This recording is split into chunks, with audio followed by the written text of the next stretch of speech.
Hi everyone, welcome along to this webinar with myself, Lee Russell, and Adam Eckersley. We're talking about gamification, and the subtitle to that is Results-Focused Experiences, or Gimmick as well, because it can be very easy to turn gamification into gimmicks, but actually how do we use our experience and use what we know about organizations to make sure that A, they're focused on the individuals, and B, they're actually delivering some results. I can see people are still joining as we're starting here, and it's great to see so many of you dialing in. We're going to be using the chat function, so feel free to pop in the chat any questions that you've got as we go through. Myself and Adam will also be popping questions in there as we discuss and go through some of the topics as well. So it's as much your session as it is an ability for us to be able to talk to you. So feel free to get as involved as possible. We're going to do some introductions now between myself and Adam. And whilst we're doing that, I'd love to have you pop in chat where you're all dotted around the world. And I'll kick us off. So I'm in London here. Adam's, I think, in Bolton or somewhere like that, north of London. So feel free to pop in the chat where you're all tuning in from today, and we'll start with some intros. So I'm Lee Russell, Director of Strategy and Growth here at Infopro Learning. I've been in the consultancy space for around about 15 years now, and I'm a consultant and practitioner at heart, and then have worked with many different organizations on a variety of different topics, ranging from organizational design, leadership programs, frontline skills, and optimization as well. And then with every element of that, of course, digital learning has evolved constantly throughout that period of time as well. Now, one of the great things about my role is I get to bring in lots of different experts who are experts at many different things. And one of those experts is Adam, who is going to be on hand to sort of guide us through and share some of his experiences around gamification in digital as well. So, Adam, I'll throw over to you for an intro. Yeah, thank you, Lee. Hi everybody. Thank you for making the time to come and listen to us and hopefully get involved with us today. A little bit about my background. So I've been in training, learning and development in various guises for, I think this is my 17th year now. Started off as a facilitator and a coach and then moved into digital learning about 8 or 9 years ago, spotting that it would be a massively growing area of training, learning, and development, which it obviously has because of various factors over the last few years or so. But really, what I'm here as the principal learning experience architect at Infopro to do is to spearhead our digital experiences team and make sure that we're integrating technology that delivers proven results. It does it seamlessly and it does it innovatively and it does it with thought, care, and an actual point to it behind it. It's not doing it for the sake of it. It's making sure that we really do make lasting change in organisations as well for individuals and making sure that we deliver that knowledge increase and the behavioural changes and obviously for the organisation return on investment and increased performance in that way as well. So yeah, hopefully today's useful. We've got some interesting points we want to discuss with you and some examples as well. So as Lee mentioned, please do get involved in the chat where appropriate. Awesome. Thank you, Adam. Well, look, no webinar is complete without starting with some shock and awe figures to get us going initially. So let's have a look at some of those to start with. So the first one is this isn't Adam's salary. This is actually 96.8 billion, which is what the market size is expected to be by 2028 in terms of gamified digital learning. Now, what that says to us is that there's ultimately a market out there for people and a demand from frontline users to be able to learn in this far more engaging, far more effective, and far more results focused way. So when people are learning outside of work, where are they accessing information from? They're accessing it through Instagram, through X, through TikTok, short snippet videos, content, self-shared content. But actually, the way it's presented, the way they're interacting, the way they're able to share is that gamified element. And if you think of something like Duolingo and how people learn languages, that has transformed how people learn languages and actually learn it more effectively. So it's not just a gimmick, it's actually focused on the results that people are wanting to achieve. So that for us is going to be a key theme, keeping our focus on the results and keeping our focus on the experience that we want to create. And then as we go to the next figure, 7 times. 7 times is the learning retention rate that people are seeing when they're adapting and applying more effective gamified digital learning experiences. And this requires the right amount of design, it requires a right amount of consultation up front, which is something that both Adam and I are going to explore over the course of this 60 minutes. But if you do it right, then actually people are going to remember more.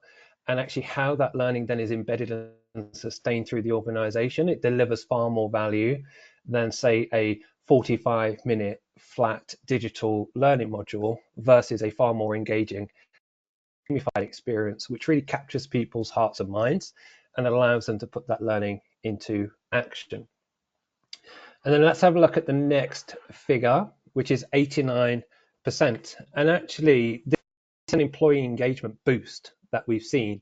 And all these figures are qualified in the sense of 89% where organizations have rolled out more effective, more impactful, results focused gamified learning experiences.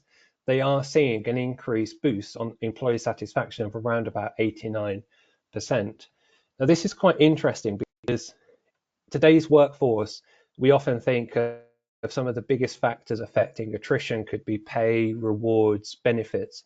Whereas actually, with the different generations of people coming into workforces, that sense of belonging, that sense of progression and development is even more important now than it has ever been.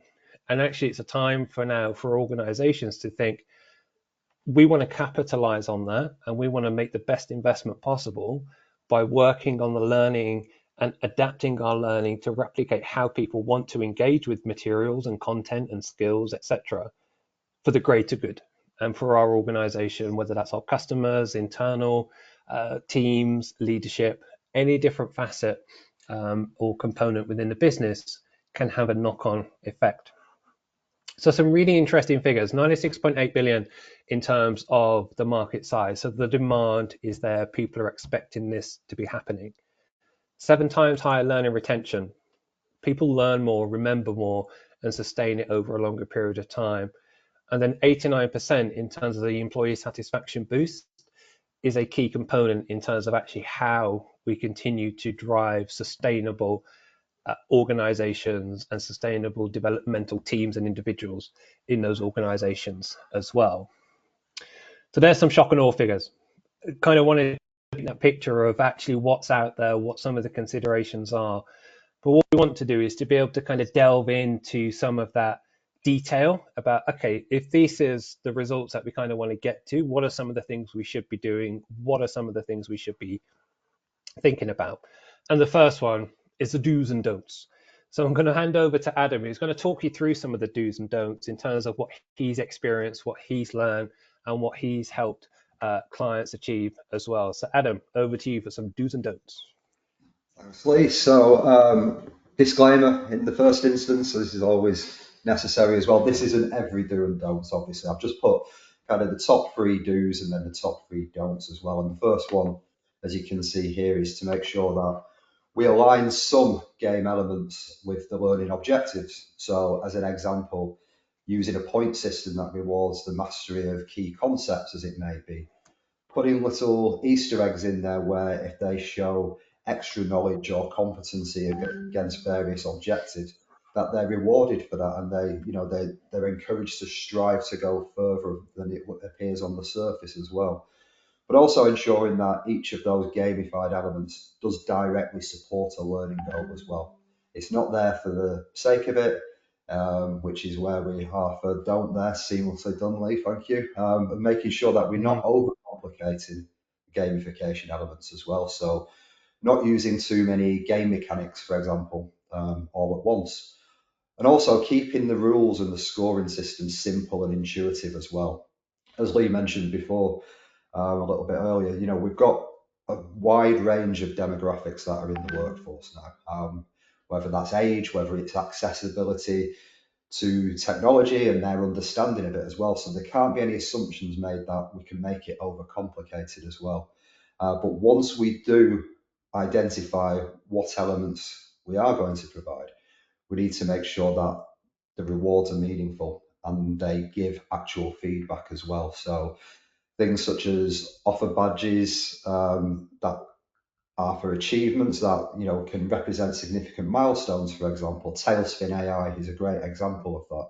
Specific skills that people are demonstrating will be acknowledged and they'll be rewarded for doing that as well. And obviously, don't prioritize the competition over the learning as well. So ensure that those competitive elements are specific to the learning content. What we don't want to be doing is putting leaderboards in there and making the things too difficult, or preferring subconsciously or not certain demographics, ages, whatever it may be, that they're always going to seem as though they are achieving, whether that's because of their competency or just their knowledge of technology and things like that as well.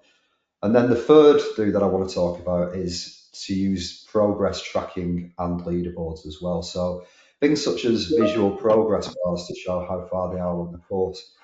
Not only is it familiar to people who look at things, whether that's Instagram stories and the way that the bar goes across from left to right or right to left, as we've got in this session, it could be things such as, Spotify is a perfect example of it as well. And Duolingo, as Lee mentioned, you've always got that knowledge of where you're up to. So it motivates you not only to get to the end, but also to keep engaged with the content as well. But there we go for the third one. Don't rely solely on extrinsic motivation. So we're not looking for people to be self-motivated as well. We need to ensure that we motivate them, as I've just mentioned there. So things such as mastery and purpose and making sure that people are acknowledged for those sorts of things. And then gradually reducing those rewards as the learner progresses. So we've got them hooked into the learning content. And then as they go through, they're motivated by the learning, not just for receiving these achievements and those rewards as well. So those are kind of three do's and three don'ts that I think I try to stick to whenever we have a project with a client, and we've got to identify and incorporate these sorts of gamified approaches as well. But what they are proven to do as well, if you follow these rules, is increase the knowledge that people will retain as well in the short term and the medium and long term as well. The University of Colorado, I think it was, they noticed when they did a study a 14% increase in knowledge retention from somebody who completed a gamified learning experience compared to somebody who did exactly the same content in a different modality and learning experience as well. So it's really interesting how these sorts of things can influence the end user to make sure that they get to the end, but they understand things and they concentrate on what's being given to them as well. And again, just kind of reflecting on that, Adam, and thinking of of actually the first point on there around aligning the game elements to the learning objectives. There can often, I think, from my experience, feel like this disconnect sometimes in terms of what the business wants people to focus on or what the business wants people to learn versus what individuals feel like they should be learning or they should be knowing or should be inquiring about. What have you seen work in terms of how you make sure that both of those sides, the personal needs and objectives and the organizational needs and objectives, are brought together in a way that actually protects the results that people want to achieve? Yeah, absolutely. And I think with any project, whether it's gamified or whether it's an in place and time session, we've got to make sure that we're not only speaking to the organisation to understand what it is that they think is going to be a success from what we provide to them, but also Mm, running things. We'll touch upon it in a little bit more detail in the next section. But things such as mm, focus groups, making mm, sure that the people who are going to be receiving this learning, making sure that they are listened to, making sure we acknowledge what they want as well. And if we can't provide it, whether that's because of budget or because it contradicts with the organisational goals, mm, helping them to understand why that is as well. So making sure that as much as we can't incorporate everything. They feel as though they have a voice as well. And if you concentrate on that and give both parties, as it were, counsel, it just Mm. enables the end product to be much more effective than something that, is put up for awards because it looks really flashy, for example. It's got to have, as Mm. we mentioned, those elements combined so it does the thing that it's intended to do as well. And it's very easy Yeah. to focus when you start to get so inspired on building something like this. Mm. It is a piece of learning at the end of the day, as much as we do Mm. have gamified elements. Yeah, and I think that's a really important point, and I think it also kind of echoes the point number three under the don't around the extrinsic motivations, because if you're keeping that front and center, if you're keeping those objectives, if you're keeping that outcome in mind, then actually you're going to design an experience that isn't only based on do this and you'll have a great time, do this, and actually you're going to feel better about a certain project or how you work or how you interact with people or whatever the topic may well be, right? And so actually people are going to feel that more intrinsic sense of value in partaking in this experience because it aligns to them, but also it speaks to them on a far deeper level than just do this and you'll tick a box or you'll achieve X, right? So I think that's a really important point. Um, so let's move forward from some of the do's and don'ts then, and kind of think about some more of the nuance of what a structure should look like, and also from a structural perspective. And we always talk about architectures, but simplest way to think about this from our perspective is this is some principles, this is some guiding lights in terms of how you build these experiences. And when we've talked about learning objectives and things like that and keeping the learner front of mind, what are some of the core components, what are some of the core principles that need to be considered? And Adam's pulled together some of his thoughts to share with you, and I'll bring them up and let Adam give you some explanation and some examples of how that's happened and things you can be doing. Yeah, thanks, Lee. So again, not an exhaustive list, but these are kind of the four pillars that we look at within my studio to ensure that people are creating these effective and these meaningful experiences. And the first one there, with regards to user-centered design principles, ultimately, the first thing is what I've just touched upon there, doing things such as user research to understand what the learner needs are and what their preferences are as well. That can be anything from the tone that it's delivered in, it can be the design from a visual point of view that it can be delivered in, but it can also be something as simple as the way that they're going to access this as well. It's great to create something that's this kind of huge interactive world, but if they're going to be consuming that on a mobile device, for example, it may not be the most effective user experience, and it definitely won't be something that's easy to navigate and easy to learn from as well. So things such as that, and also ensuring that you understand these personas. So that can be through the focus groups, or it can be the understanding of the industry as well, and understanding what those typical persona types are, to then enable us to start designing the user journeys that guide that design process as well. For a systems process training, for example, Mm. we can add gamified elements, but the core principle of that learning experience will be to help people understand the system and the way that they can navigate it. So it's got to be familiar to what the end product is that we're training on as well. So sometimes these things will be coming across as a gimmick because they're not going to hit the mark and they're not suitable for that kind of topic as well. Mm. Um, with regards to those interaction types, again, making sure that we're using the correct interaction type for what it is that we're trying to get the end user to understand or retain or improve upon. So things such as, drag and drops are great for matching exercises, but is that going to be the correct level of instructional design that's going to make sure that it hits the mark, for example? One thing that's really effective is simulations and real world scenario practice. We're seeing more and more of this being introduced with regards to APIs and chatbots, for example, where we can create persona types that they can interact with as well. But again, as much as it's gamified, it's also got to be adaptive and it's got to be empathetic to those end users as well. So when we're giving these real world examples, they can relate to them as well. So helping them to understand things by choosing different business areas that they exist in and specifically using those scenarios within their world, but also either side of their processes as well, so they can understand the troubles and the challenges that other people are experiencing, whether that's before it gets to them or through their own behaviors and their actions before it's passed on to somebody else. So things like that are really, really powerful, I always find. Mm. Uh, the third one there, accessibility and inclusivity. Now, accessibility is a really hot topic at the moment. And the key thing to always remember when we're talking about accessibility is not everything can be 100% accessible.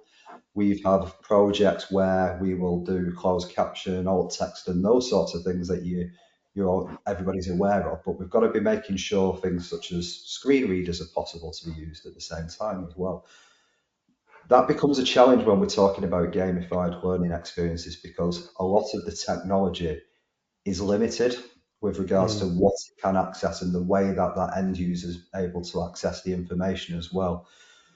So we've got to choose the WCAG guidelines really that we know are going to give the best experience for those users as well as the vast majority of people that will access it. So it's always a balancing act, but it's really important to always bear in mind as well. Mm. And then, as I've just mentioned as well previously, adaptive learning paths.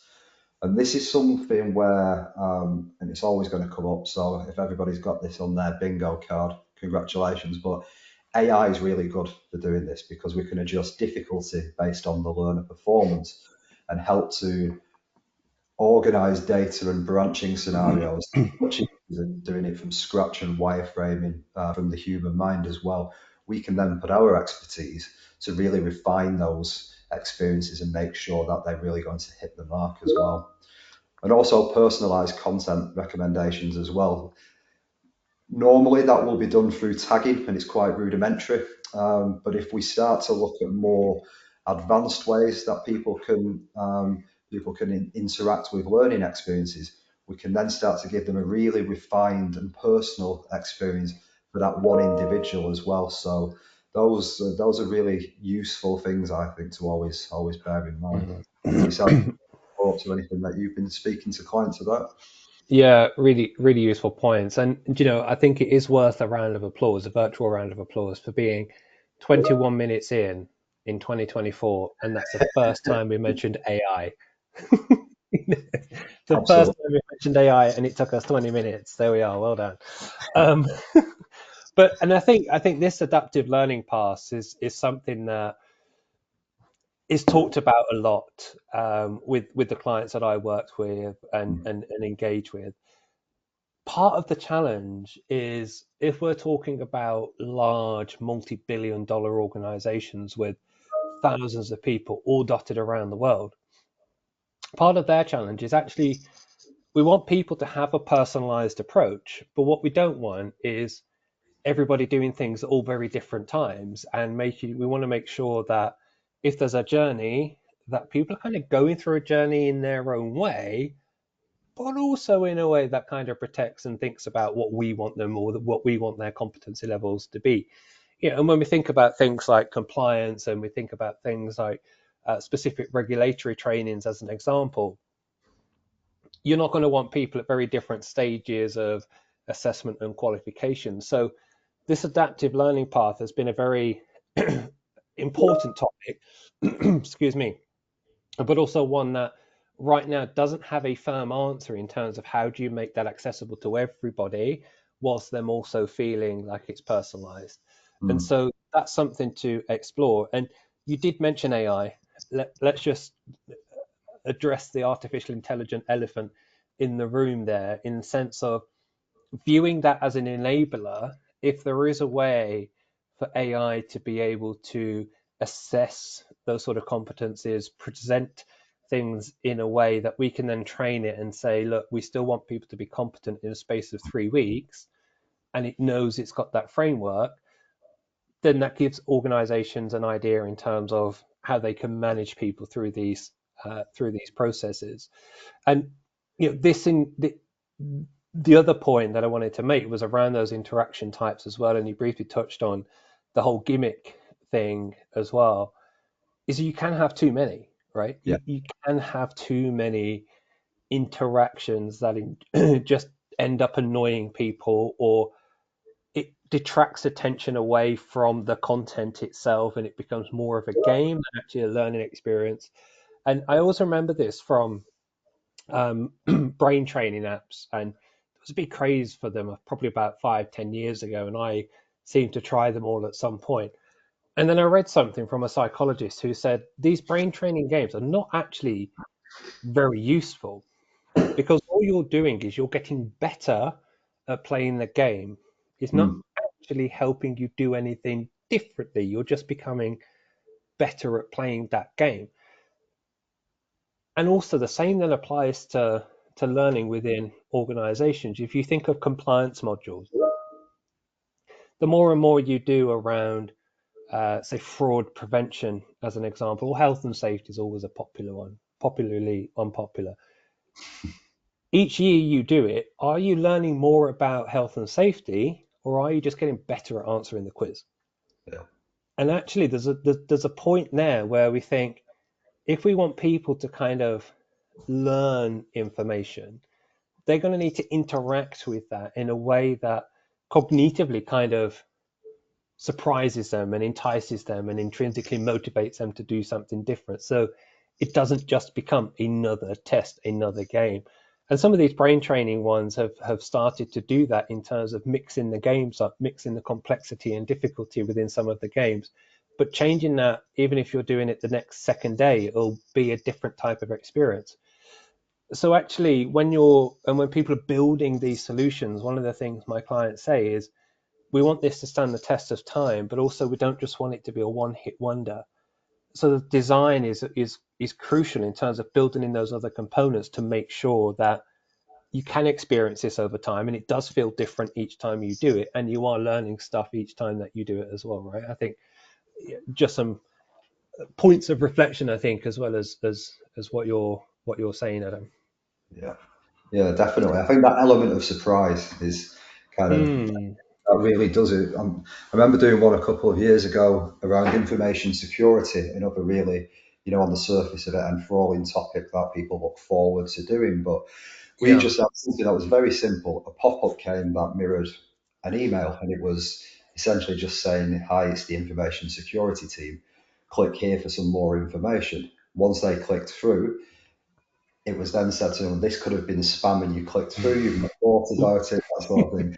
And we got some really good feedback because everybody remembered that. And it was that little Yeah. moment there, not a hugely, impressive interaction and things like Mm, that, but that element of surprise stuck with a lot of people for it. So mm. those are the times when gamification really works well and powerfully because it really just sticks in the mind of those people. Yeah, really gets them.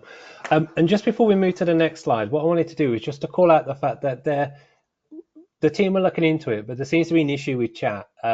We saw some emotes and whatnot pop up, which is great. So we know there are people there, and you can always put a question in the Q&A section if you wanted to, as well, and then we can make sure that we pick them up and pick up your questions, or you can put a comment in there as well. So at least we can still kind of see, because I see some notes from Dimitri and Karina as well. So whatever you're putting in there, we are able to see from the Q&A section, rather than the chat for now, just as a way for us to be able to say hi and keep talking to you guys. So let's move forward. Blending gamification and video. This for me has been something that I found incredibly useful to hear from Adam, and also think about when I chat with my clients. AI is something that has enabled people to be able to make videos quite quickly, quite cheaply.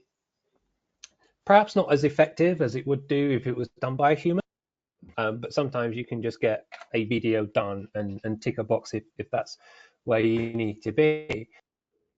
But actually blending the gamified elements with video is actually quite a powerful mix in terms of the experience that you're building, perhaps the challenge, the hidden activities, the go find information, as well as also the interactivity, or uh, the more practical element of watching something actually kind of satisfies quite a few areas of our brains. So Adam, I'm going to chuck over to you to to explain and explore how and what some of the things are people should be thinking about here.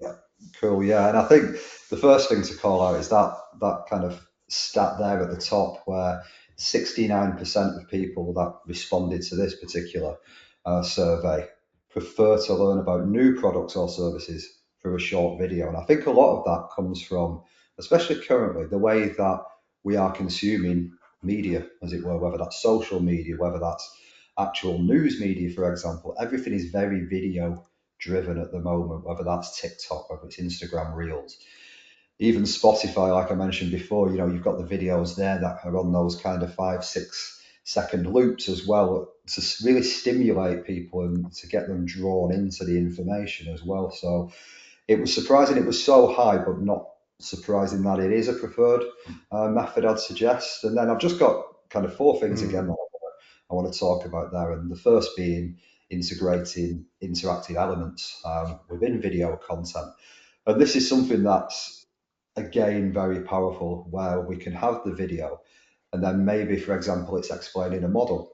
It's explained that model, it's pieced it together, and then the video can pause and we can manipulate the model and pull things out of it and expand on the information as well. So we've had a high level overview and they've got the foundational knowledge of what that is, but then they can explore it more at their own pace and understand it more and really immerse themselves in the video that they wouldn't be able to do if it was just being presented to them. So that's really good, and it really does empower end users to learn and to understand and to explore things. And I think much more than a normal video does, but also much more than a traditional digital learning model does as well, because you can get so much more information across in such a short period of time by doing that video as well. mm, We've mentioned this a few times, and it's something that is very, very powerful with regards to branching, whether that's in scenarios, in video based learning, in more static modalities, and just the way that people can maybe choose their own adventure to get to the point of maybe a decision being made, for example, or ensuring that a customer experience complaints has been resolved. These sorts of things are things that have these elements of jeopardy in real life. So why not build them into the learning experiences where we are providing this information for them as well? And things again, such as knowledge checks and quizzes throughout videos, even for mandatory learning that we have at the start of gamified learning experiences and normal learning experiences, whether they've got video or not, where they only need to go to specific sections that they aren't knowledge and competent in as well. So that's something that can save a lot of time from an organizational point of view with regards to mm, ROI and time away from the desk, so on and so forth. So yeah, those knowledge checks are obviously very important, as long as we've got the data after to back it up as well. They can't be the mm, thing that because you've achieved 85%, great, you're okay for another 12 months. We need to build on that, as you mentioned before, Lee, to make sure it's not just a one and done. And then mm, the storytelling as well. And again, this is something that only humans can do. The most powerful stories are always going to be coming from the people who have the experience and the understanding of these experiences or whatever it may be. But also, we have an element of empathy that nobody else on the planet, whether it's an animal or whether it's a technology, can ever recreate. We understand what delights people, what upsets people. So that's from the actual story. It's from the imagery that we choose to back up. It's the way that we design the video and the pace of the video. All these things that the human mind can bring in create such more powerful stories than anything else that can be done artificially as well. So that's another one. And making sure that we've got things such as avatars in that are representative, whether mm, that's from the way that the participant looks, feels, sounds, or the people that they deal with on a daily, weekly basis as well. So, yeah, mm. that storytelling, I think, is the one, definitely. If you take one thing from this particular section, I'd suggest it would be that. Nice, nice. It is very important with the stories, and we've had a question in from Cynthia, and Cynthia says, "I want to gamify learning for a records program. I want to move beyond quizzes to real work solutions. Any ideas?" Yeah, I mean, again, I think the idea of a quiz is very sane, it's very static, and it's something that people will either skip to complete it as soon as possible, take their guesses, hope they pass.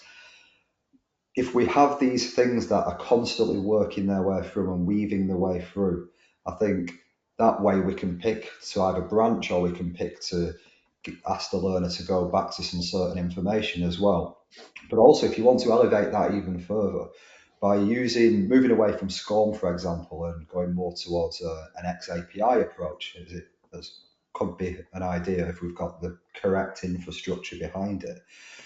It could be a matter of making things timed, so they have to do it within a certain time because that's how they meet their OKRs or whatever it may be. It could be something as simple as seeing where they naturally move in a particular screen and where their cursor goes by a hotspot tracking to see, you know, is it that the platform isn't working as optimized as it could be, and it isn't actually the end user that's causing specific delays. So it's as we say, they're moving away from those questions in a list form. Think Mm. of new ways that even the learner doesn't know that they are being tested, and towards the end of the module, they could then get some feedback there to say, you completed these particular sections at a certain metric, whether that's time, whether that's the way that they efficiently moved around the screen, whatever it may be, and getting them to understand where they are in a typical demographic there against their peers, whether that's industry or specific organization as well. So I think those things, again, that element of surprise, the moving away from that tradition, is something that's going to be really powerful for end users as well as organizations to leverage data as well. And building on that as well, which I think is some great food for thought. Also considering the fundamental question of when you're looking at your records program, what are the metrics that you actually want to measure?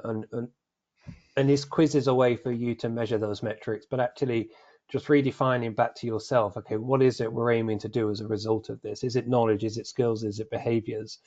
And then if you're thinking about those real world scenarios, as Adam touched on earlier, storytelling is a crucial component. And if you can build a video, which is something we've done in the past, you build a video of a real world situation, then people interact with that situation, it can be incredibly powerful for them as a learning tool. Mm.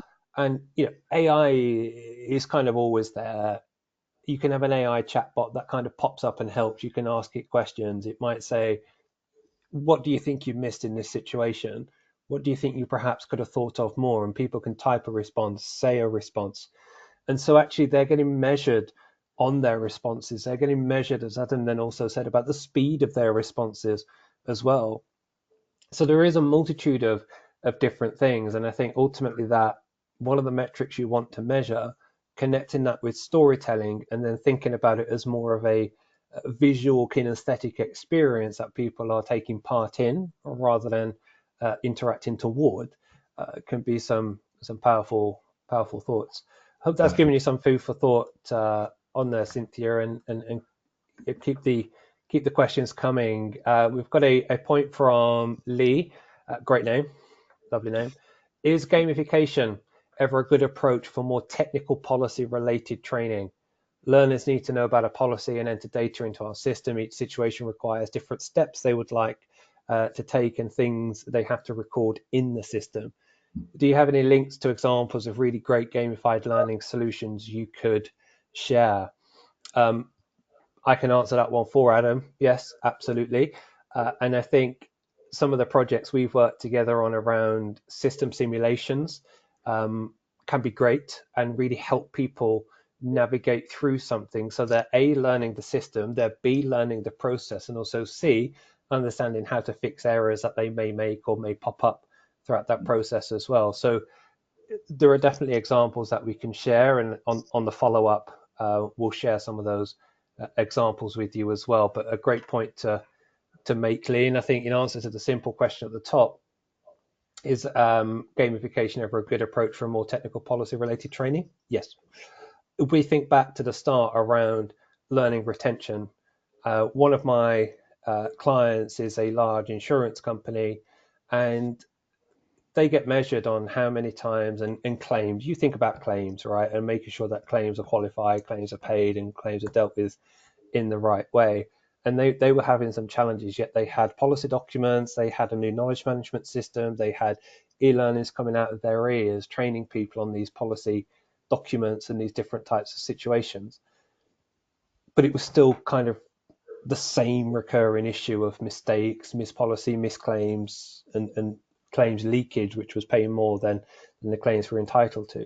And actually, from that technical perspective, we then built these gamified modules around that people interacted with in a more shorter, more interactive, more video based, and more gamified way to help them apply that learning and to help them apply that to real business situations as well, which just helped them engage with that learning in a far more effective way and then reduced the claim leakage. So definitely some examples that we could talk all day about, but we won't.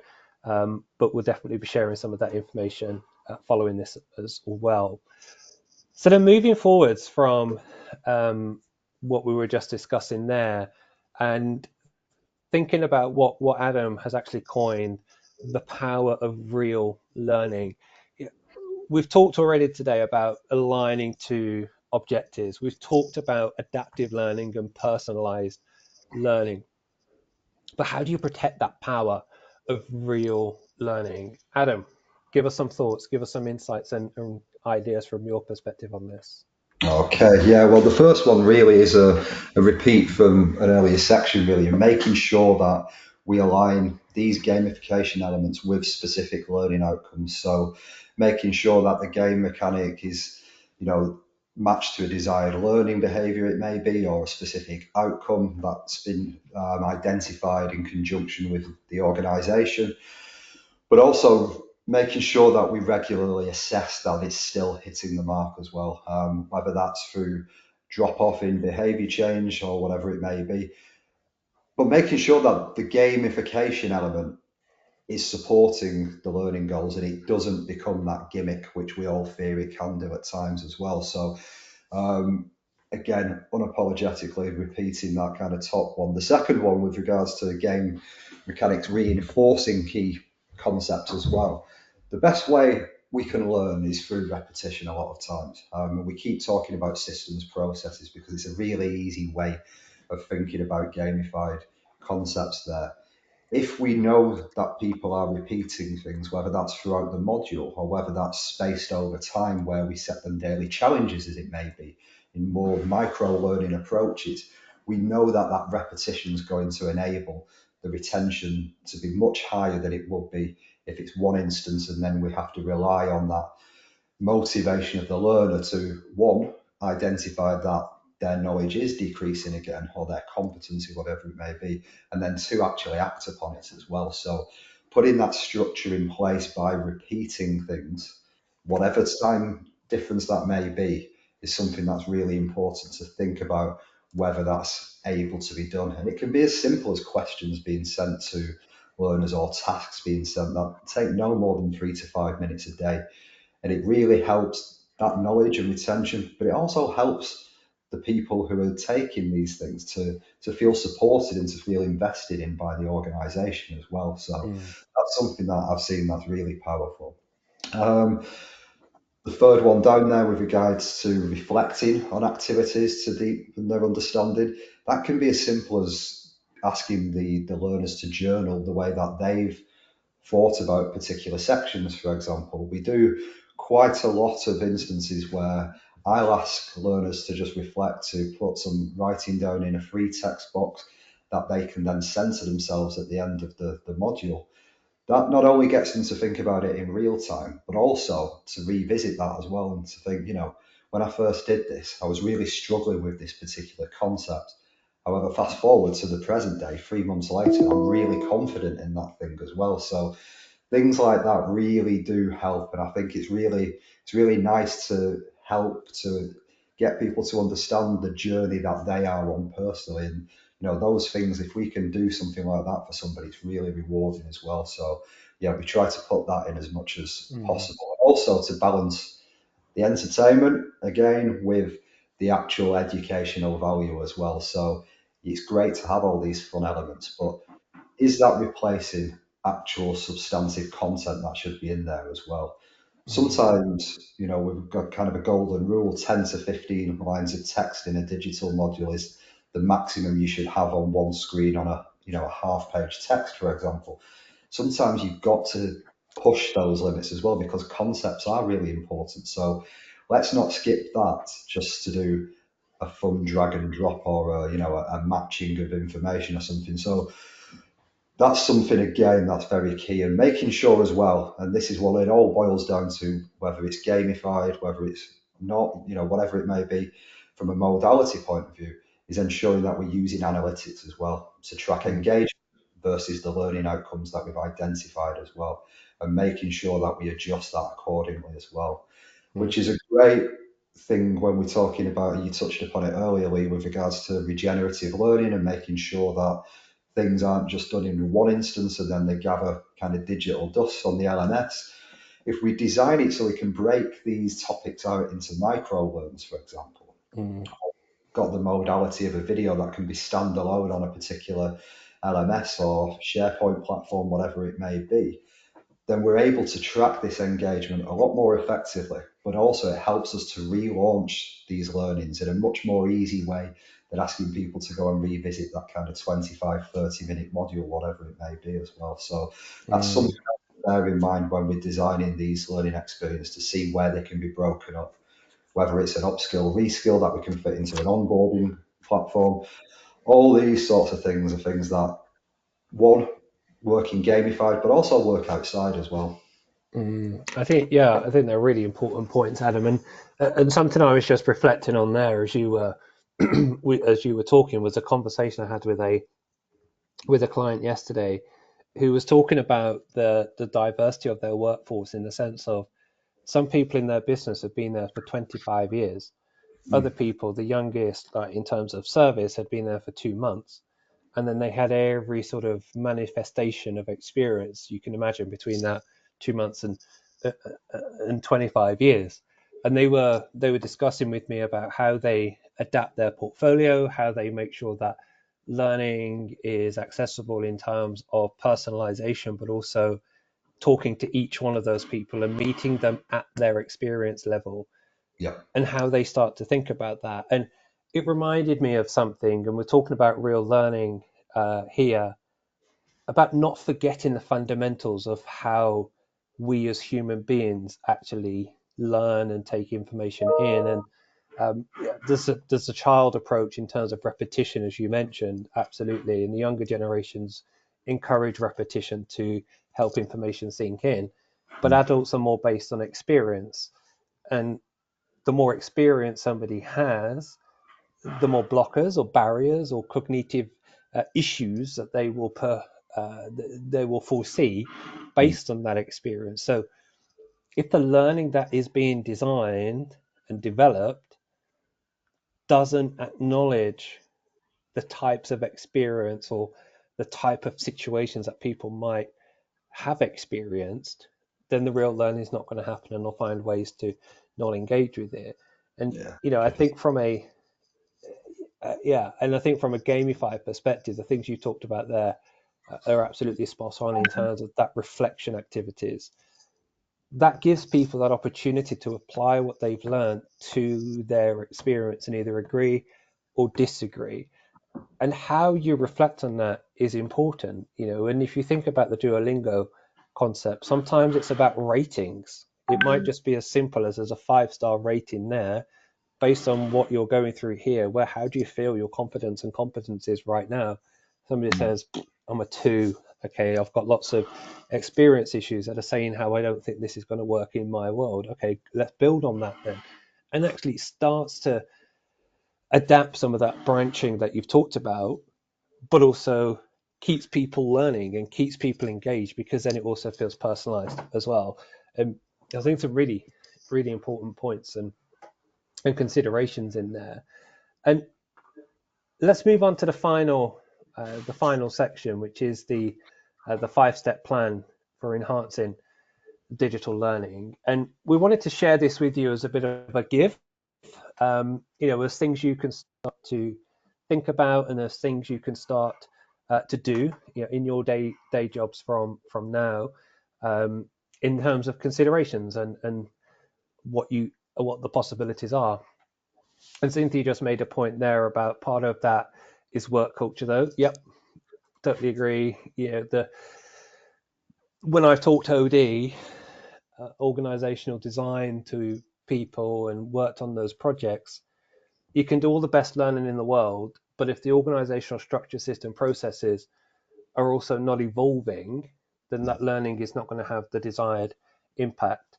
And so actually there needs to be that bravery from learning practitioners, learning teams, to be able to either challenge, endorse, or adapt or interpret in a different way the cultural aspects that are happening, and how that can be supported with learning. And some of us don't want to rock that proverbial boat. So there might be things that we do in terms of the onion technique, little by little. Let's do some manager toolkits. Let's just do some gamified manager roundtable talks, which are actually going to start to create this sort of mini climate, this mini element that is going to be building this benchmark best case scenario that then other people are going to want to copy.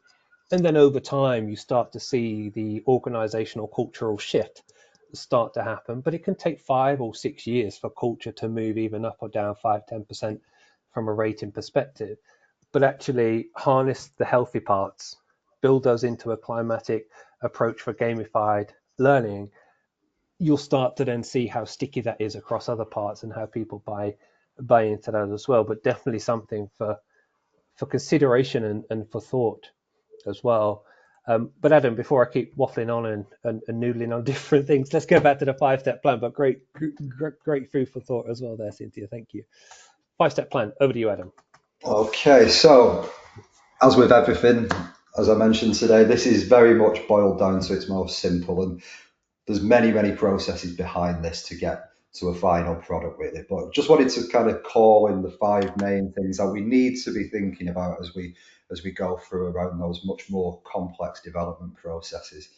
And the first one being ensuring that we've analysed our audience and our learning objectives as well. So as I mentioned before, conducting surveys and interviews with potential learners, defining that we've got, clear and measurable learning objectives that are matched against what the organizational desires with regards to an outcome, before then moving on to the second stage, which is to ensure that we are designing content that is engaging and that it's got those gamified elements as well. So really robustly interrogating those structures and those approaches that we've got in the gamified element to make sure that, one, we've got the correct amount of touch points, as Lee mentioned, and it doesn't veer into kind of being oversaturated and get into that awful gimmicky stage that we've got as well.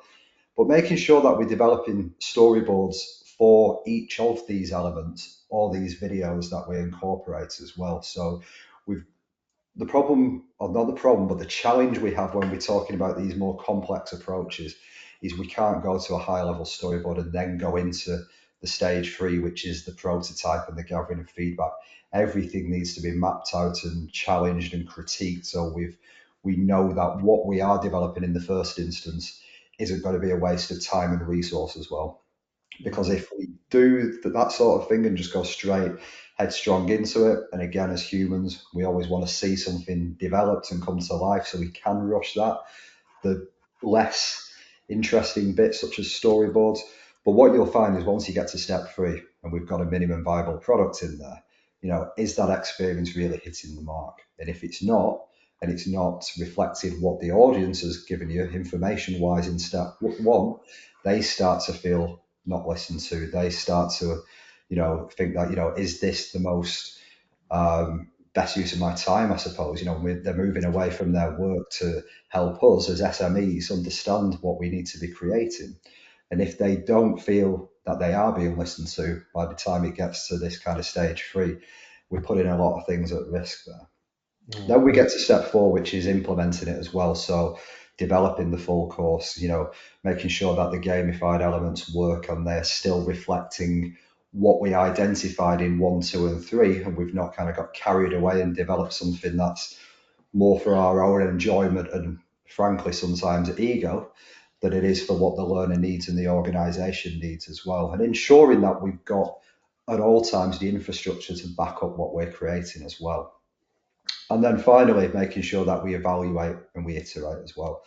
And this is again back to the analytics and the data reporting, making sure that we're tracking engagement and performance within this learning experience, but also the touch points that they're supposed to influence as well in the day job, and making sure as well, we can go from, Kirkpatrick level 1 and 2 with regards to course feedback and things like that, but how is it impacting the wider organizational goals as well? And if it isn't, what can we do to evolve that learning experience to make sure that it hits the mark in the present day as it did when it was first launched as well?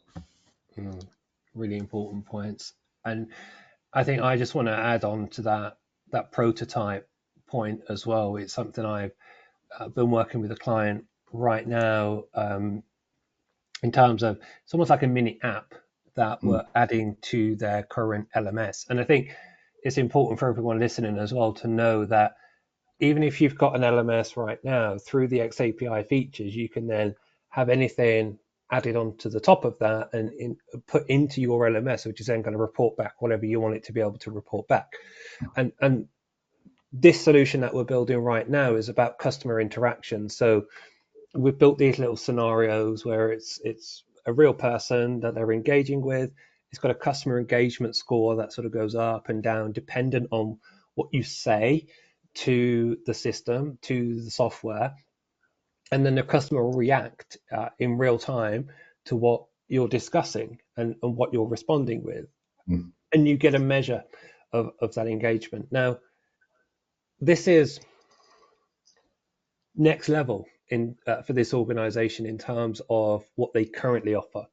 And so actually we suggested you want to take your people with you on this journey. If you all of a sudden go to gold standard, let's do this, let's roll it out, everyone's gonna be like, ooh, there's a lot to do. I kind of want to put my head into this, but I've also got a day job to manage mm. as well. So actually we built this prototype stage to go, let's go with these MVPs, a minimum viable products. Who doesn't love an MVP? And actually let's get people involved. Let's have a target group, a test case group, and then build it up over time. So actually people feel that they've got a real stake in that game as well. And correct me if I'm wrong, Adam, these people that are in that test case group then become the biggest champions of Absolutely. learning and the biggest champion of this solution, right? And they start saying to people, "Have you not used it yet? Give it a go." "I know you can't use it yet. I'm in a test group." Yeah, and then it really starts to drive this um, way for people to be able to engage with learning in that different way. So definitely a prototype approach and take people with you along that way is a really important Yeah. consideration. Awesome. So we have a couple of minutes left. Now, hopefully, throughout the course of the conversation and the discussion, we've been able to give you some food for thoughts and some um, considerations. And JS in the chat, yes, absolutely, this has been recorded, and we will share the recording with you. Not a problem at all. But as they say, there's no such thing as a free lunch. And what I wanted to do was just to tell you who on earth Infopro Learning is, for those of you that don't know, and for those of you that do know, great news. We are a global learning organization that work with companies all over the world. And the simplest way to think about who we are is anything to do with your people and their development is our expertise. We have consultants all over the world in many different practices, from leadership, frontline team development, sales training, you name it. We have experts that are able to design, build, curate, and create content, whether that's in digital, human-led, or facilitation, or through consultation and consultancy as well. We are recognized for 2023-24 as a strategic leader in digital learning in the Fossway Group as well. So we're being recognized for the work that we're doing and the great work that Adam is heading up in terms of how this is supporting organizations and actually some of the considerations that need to be made. And we pride ourselves on results. And I think that is the fundamental of how we operate. We want to achieve results and we want our clients to achieve results. And some of our clients are listed on here, and every single one of these uh, is in a relationship or partnership with us, rather than a relationship, sounds weird, but in a partnership with us to help them achieve different things for their people. And then organizational growth happens, performance improvement happens. But it gives an idea of our reach and who we are. But we'll follow up with the recording, we'll follow up with the information on the back of this. But what I do want to say is thank you for coming along. Thank you for getting stuck in. Apologies for the chat, but we made it work with the question box. And I just want to throw to Adam quickly for any final remarks or thoughts before we end the session. No, I think we've covered everything I wanted to. It's been great just hearing those questions that have come through. I hope everybody took at least something away from it. And if you do have any other questions once you do go away, obviously reach out to Leo and I, and we can carry on the conversation. Excellent. Thank you, Adam. Thanks, everybody. Look forward to hopefully speaking with you all soon. Thank you.